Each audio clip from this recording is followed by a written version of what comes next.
Shane's one of our guys, and Frewsburg boy, right? Frewsburg boy. Okay. We've heard everybody who's come down through here has had a conversation, a little story about Shane. 1987 first-round draft pick Shane Conlon. And do you have something that is? I'm not going to throw him under the bus, but you would be the first. Nah, I'm not going to throw him under the bus. Shane was, went to Penn State, was a linebacker U at that time, and still Penn State is considered, great linebackers that went there, all the way from the Matt Millens and Scott Radiseks and all that. And Shane was just one of those players that was in the long line there. Yep. He came to us as a rookie, as first-round draft choice out of Penn State, and fit in pretty good.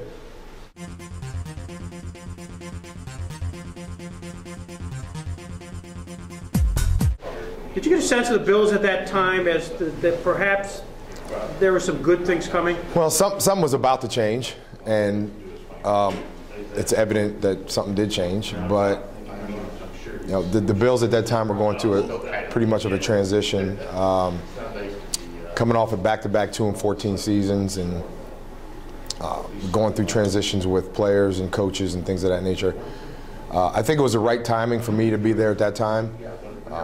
Me and Bruce and Frank and a lot of the other guys that came in with us that played for a few years. Me and Bruce and Frank stuck there for a long time. I mean, me and Bruce had the longest years of tenure together as teammates in sports history at one time.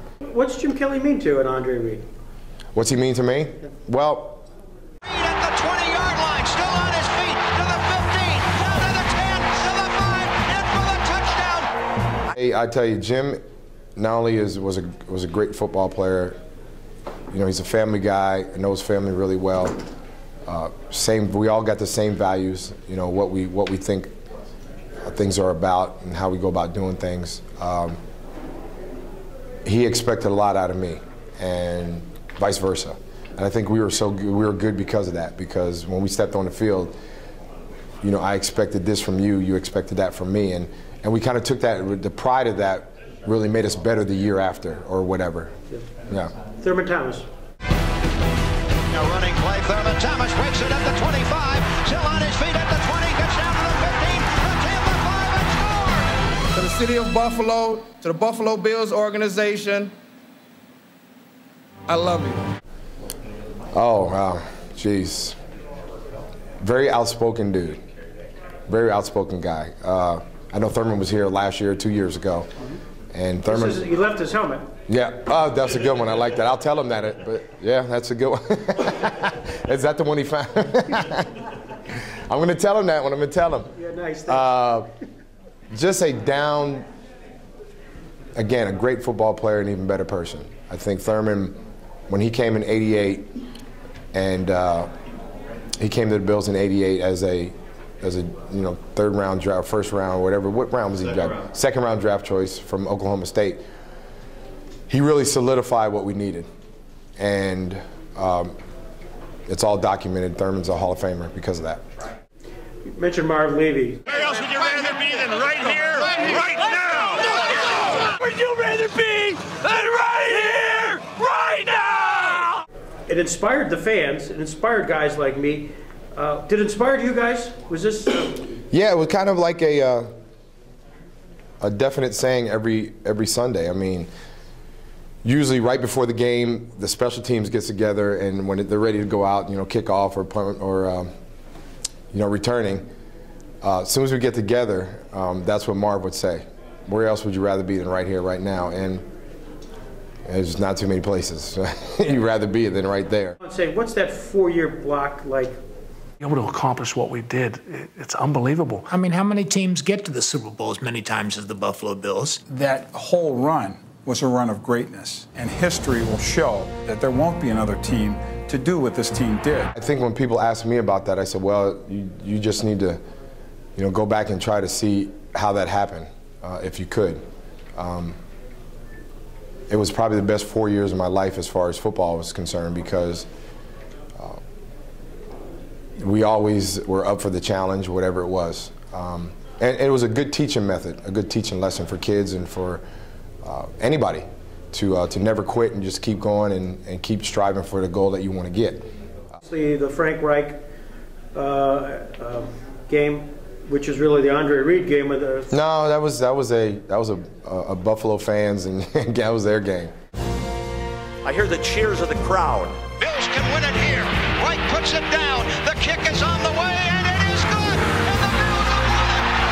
Incredible. What a comeback by the Bills. The memories, they're treasured memories. And to have been part of it, is it gratifying? You bet it is. Was there any...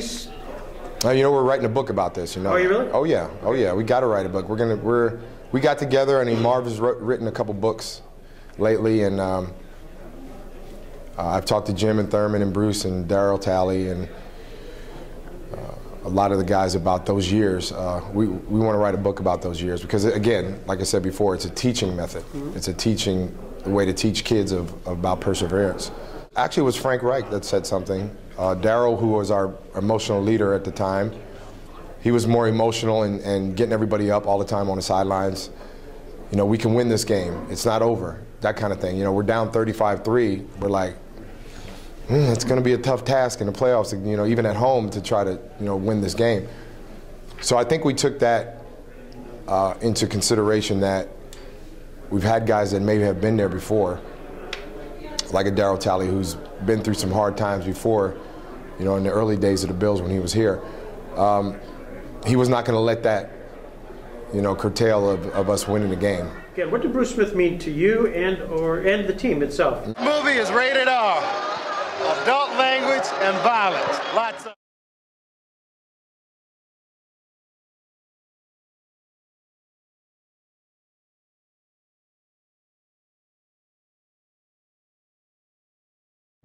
A rapidly developing defense was led by All-Pro Bruce Smith. Bruce was a big old teddy bear, just a character guy, and we had a bunch of characters on the team. I think Bruce was a ringleader as far as that, you know, concerned. But I don't think I wouldn't put like a legacy on myself. I would just be, you know what? I'm just a guy that came from a small town, just like, you know, Frewsburg. Where Allentown's a little bigger than Frewsburg, where Shane came from. That lived out a dream and had a chance to do something, and took advantage of his situation and took advantage of all his talents, and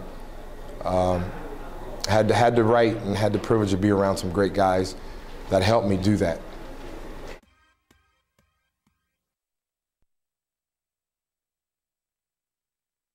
You know, generations after us will be overwhelmed by it if it's kept alive. You know, I always go by the thing, you know, there'll never be a team to go 4 years in a row. That'll never happen, and I was a part of that. So I'm going to use that as that metaphor, saying, you know what, that'll never happen again. Here, go to YouTube, check it out. It's documented. So I was glad to be a part of that, and with the players and the teammates that I had. You know, history is something. You know, history can be rewritten a lot of times, but sometimes you feel like that this kind of history won't be rewritten. Yeah.